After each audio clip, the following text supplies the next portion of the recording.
Chapter 6. To Market. Questions, always questions, muttered Uncle Bar. Before I could pursue my question, and I was determined he should answer me, a boy pulled out on his bicycle right in front of the bus. The bus driver stamped hard on his brakes, throwing us out of our seats. The bus screeched and shuddered to a halt inches from the cyclist. Then the driver opened his window and let out a torrent of abuse, accompanied by a pantomime of rude gestures, as the boy recovered his bicycle and disappeared down a dusty track.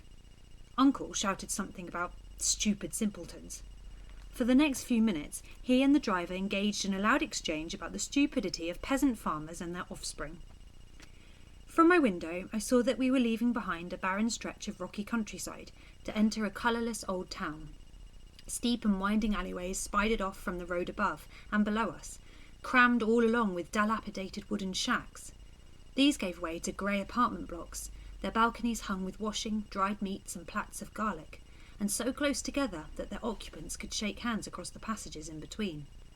The road was now lined with shop fronts, their goods spilling out onto the pavements, where chickens pecked at anything they could find and dogs ran wild. A little boy waved at me as we went by, and I wanted so much to be back with Lihu and Mother.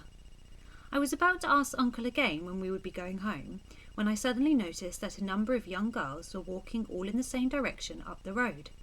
Several of them were on their own, but others were holding hands with men, who I assumed to be their fathers. They all looked thoroughly miserable. Where were they going, I wondered? Why were they so unhappy? The bus drew level with a girl of about 13.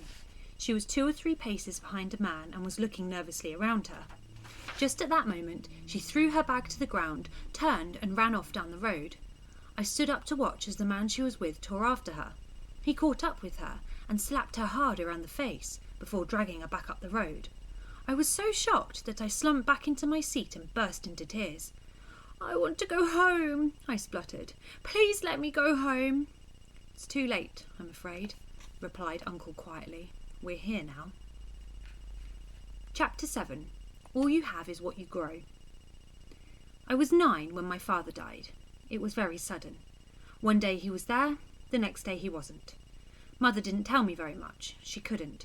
She hugged me and she hugged Lihu and we hugged each other and cried together, hour after hour, but she couldn't speak. I don't think she could bring herself to say the words that bore the truth of what had happened, words that meant that father was never coming back. Uncle Bar said that my father had been hit by a taxi which had swerved to miss a child. He had died almost instantly and wouldn't have felt much pain. He had begged the people who tended him to ask Uncle to look after us. He had left us his undying love. For days afterwards, our friends from the village visited us to offer their sympathy and support. They made tea, brought us meals, washed our clothes and worked on the farm. Mother seemed to perk up while they were around, but after a week, Uncle asked them to stay away, saying that we had to learn to fend for ourselves and that the time for mourning was over. He told my mother that she must be strong for her children. He told me that until my brother was old enough, I must take on my father's role. We weren't ready, though. Our grief was too crippling. Everything reminded me of father. His old rickshaw sat rusting in the yard. No more bump, bump, bump, but Mother couldn't bear to part with it.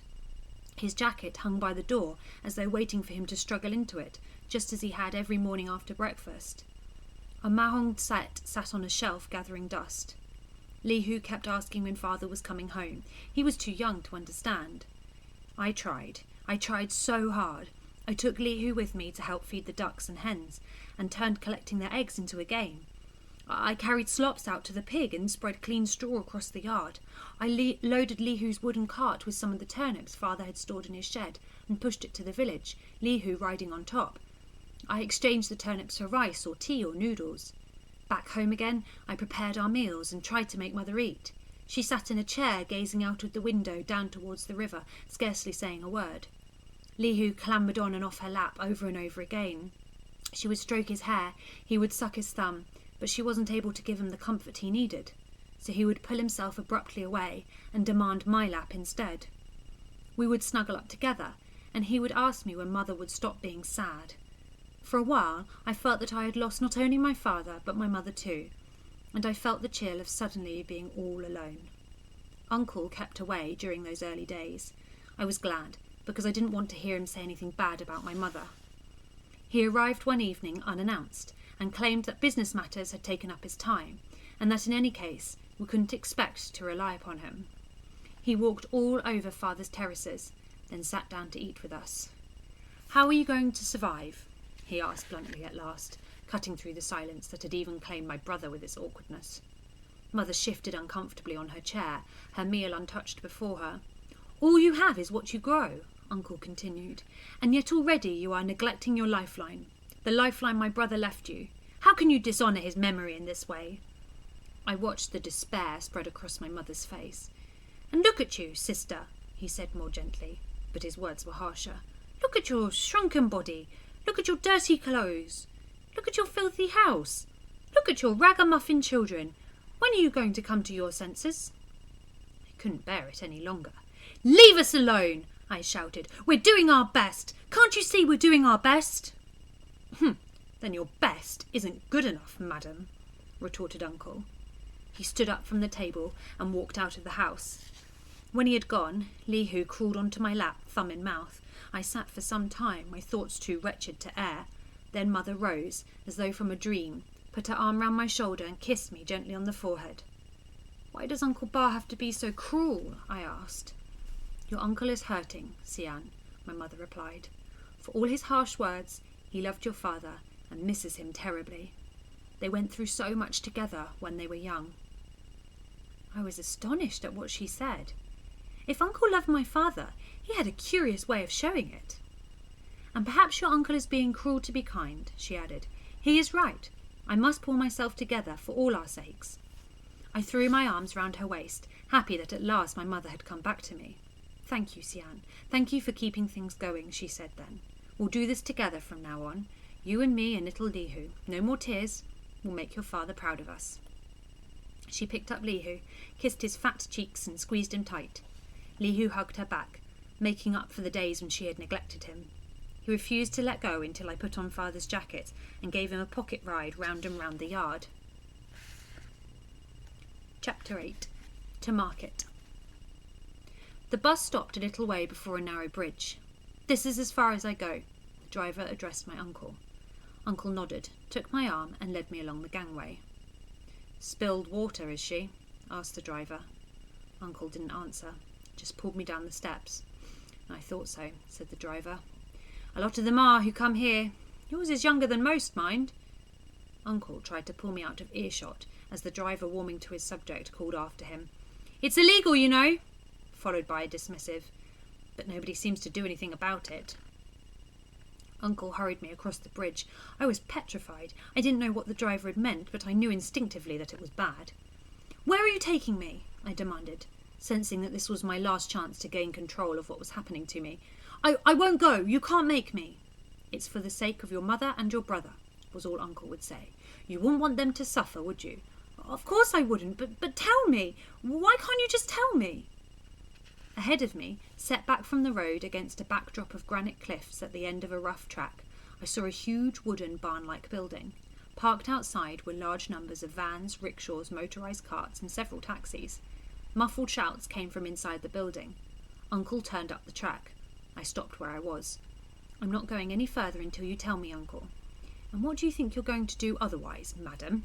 he snapped. "Your mother can't afford to keep you and your brother, so you have to go. Your brother is more important. It is he who will continue your father's name, and when he is old enough, he will work to keep your mother and to pay back the ever-increasing debt she owes me. What little money you fetch here will also go towards paying back your mother's debts. Is that what you wanted to hear?" Suddenly, he looked horrified by the sound of his own words. He closed his eyes, bit his lip, then tried to put a hand on my shoulder. I shrank away from him, unable to take in what he meant. "There's no end to it otherwise, don't you see?" He seemed almost to beg my understanding. "No end to it." Chapter 9. Doing our best. It was so good to have Mother back. We became an inseparable team. We attacked life wholeheartedly, determined that together we could cope with anything. Mother didn't say it, but I knew that she was driven by a need to prove Uncle wrong, while the memory of my father kept us going when our spirits flagged. We would work from the moment day broke until the dense dark of night. No challenge was too overwhelming for us. We set to work straight away on Father's terraces, making up for the weeks of neglect with the most painstaking weeding and watering. We were rewarded when the rows of wilted pak choy and cabbage revived and flourished in the warm sunshine. We gave Li Hu the job of feeding the hens and ducks and collecting their eggs. He loved it, especially chasing them away from where they were sitting in case there was an egg hidden underneath them. We giggled at his shrieks of laughter while we tidied the house and prepared our lunch. On washing days, while Mother went down to the river, I walked into the village with Li Hu, pushing him in his cart to do the shopping. Sometimes the shopkeepers would give us a piece of meat or fish or an extra portion of noodles. "Take it," they would say. "We know how hard it is for you and you deserve a little help." Others would come up to us and tell us how much they missed my father and what a wonderful man he had been. It made me feel happy to know how much my father was loved. I always told Mother what had been said. She would nod and smile, and her eyes would go all misty with pride and missing him. Mother began to use Father's rickshaw. We filled it once a week with all our freshly picked vegetables and rode to the market in the next town, not bumping, but singing loudly all the songs that Father used to sing. We left Li Hu back in the village with friends, and these were the times I relished the most, just being with my mother and being a team and doing our best, which was good enough. What saddened me the most was that I could no longer go to school. We couldn't afford it anymore, and there was too much else to do with helping my mother and looking after Li Hu. I didn't resent it, but I missed my friends. Once, though, I bumped into my teacher in the village. She gave me a book to read and said to take it back to her when I had finished it, and she would lend me another one. Whenever I had a spare moment, I read that book. As soon as I had finished it, I collected another one. Reading became my escape. I loved losing myself in adventure stories, away from the harsh demands of the adult world into which I had been plunged. Uncle stopped by once a week. He looked more and more affluent, more and more aloof, as though we were rather inferior to him, and as though calling to see us was an irksome duty he was obliged to carry out in spite of himself. I thought he was like a spy, and I felt that he wanted us to fail, though I had no idea why. He would stride over Father's terraces, prodding the ground with a stick and bending down to inspect the undersides of our crops. He would poke around in the shed, counting the root vegetables we had stored there. He would walk round the yard, lifting the straw to see how fresh it was. Then he would go indoors and pass his hand over the table and chairs, checking for dirt. Uncle still expected us to feed him when he visited, though he never brought anything to the meal. He seemed taken aback when we served him meat, and had to admit grudgingly that we were managing. "Of course," he said, "it's early days yet. The weather has been kind. It won't be so easy for you when the weather changes." Not once did Uncle offer us any sort of help, and I began to wish that he would just stay away. If he wasn't a spy, I thought to myself, he was like a vulture waiting to pick over the bones of some poor dead animal. Chapter 10. Sold. I was so numbed by what Uncle had said that I did as I was told and followed him like a sheep up the track and into the barn. "Your mother can't afford to keep you. You have to go. What little money you fetch."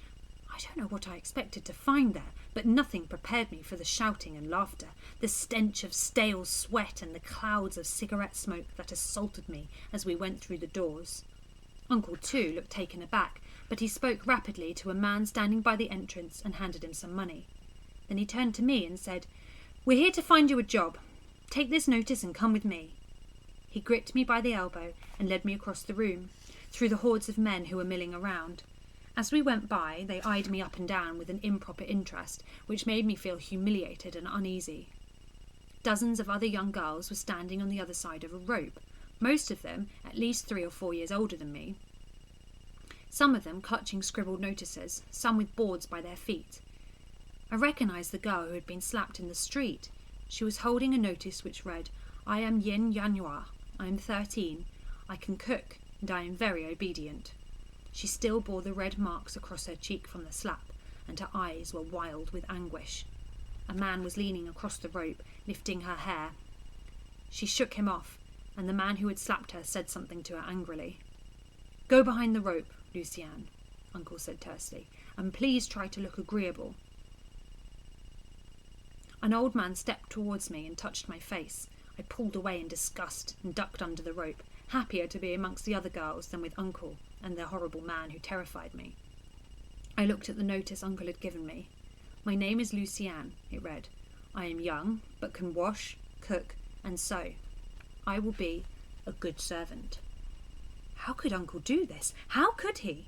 Father had asked him to look after me, not to sell me, for I realised now that this was what was happening. Did Mother know just what he was planning? Could she have done anything to stop it? If only Lihu hadn't been born, we would have managed, Mother and I. We would have done our best and managed. It was Lihu's fault. As I stood there in my shame and humiliation, a tiny drop of spilled water, I hated my brother. One after another, men called me forward to take a closer look at me, to inspect me like some sort of item in a shop. Some of them pointed at me and laughed. Others talked to Uncle in hushed voices, but once I heard him say, "She's a very obedient girl," and another time I heard, "You won't find any better." A middle-aged man, short and fat, with dirty fingernails and missing teeth, kept coming back to examine me. I was petrified that he was going to choose me, until Uncle sent him away, saying that he couldn't afford me. Another middle-aged man became very agitated with Uncle. He pulled a wad of money from his pocket and waved it in front of Uncle's face, but Uncle shook his head dismissively and pushed the man's hand away. The man shoved Uncle in the chest, then spat on the ground and sputtered. "Pah! Your puny little frog is not worth the money you ask. Take her back to her pond, then, where she'll spawn 1,000,000 more, all useless like herself." He marched off through the crowd. Uncle gazed at me awkwardly, then shrugged his shoulders and waited for the next approach. By now I was faint with hunger. The smoke and noise and smells found a growing sense of unreality which took me far, far away from the room and off into a sunlit world, where Father was on the river in his boat, and I was skipping along the shore waving to him. Suddenly he caught an enormous fish. He hauled it into the boat, then held it up for me to see. "We'll eat well tonight," he said. But just as he said it, a dense mist came down and swirled around him. I cried out to him, and I heard him calling my name over and over again, but the mist simply swallowed him up as he stood there proudly holding his fish. When the mist cleared, Uncle was shaking me by the shoulder across the rope and telling me to pick up my notice.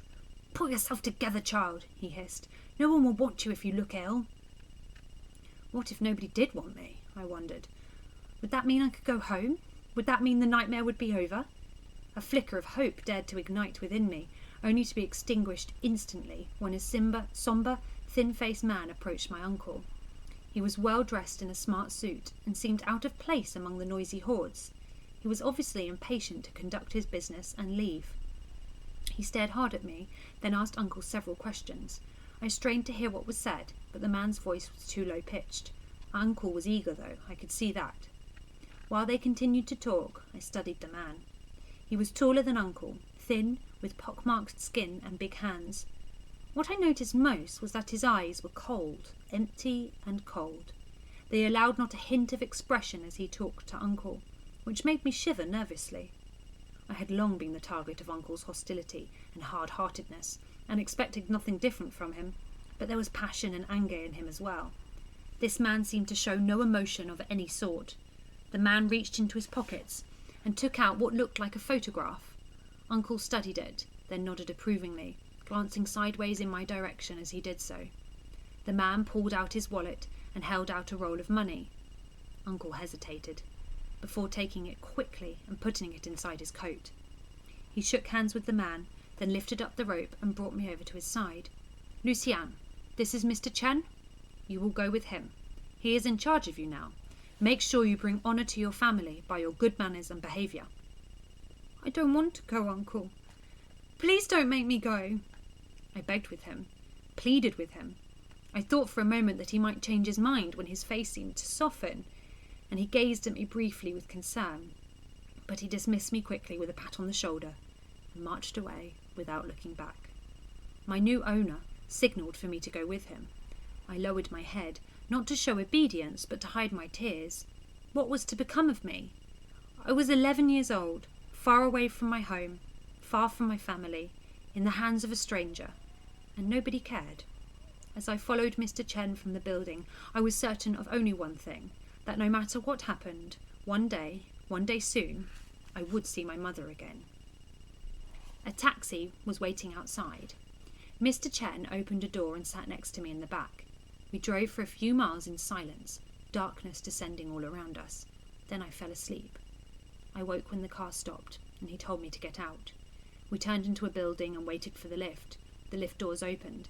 I walked uncertainly into the dimly lit cage, and as my stomach rebelled against the upward motion, Mr. Chen said, "You will work for my wife, Luciane. One day, when you are old enough, you will marry my son. Is that understood?" Okay, we'll leave it there.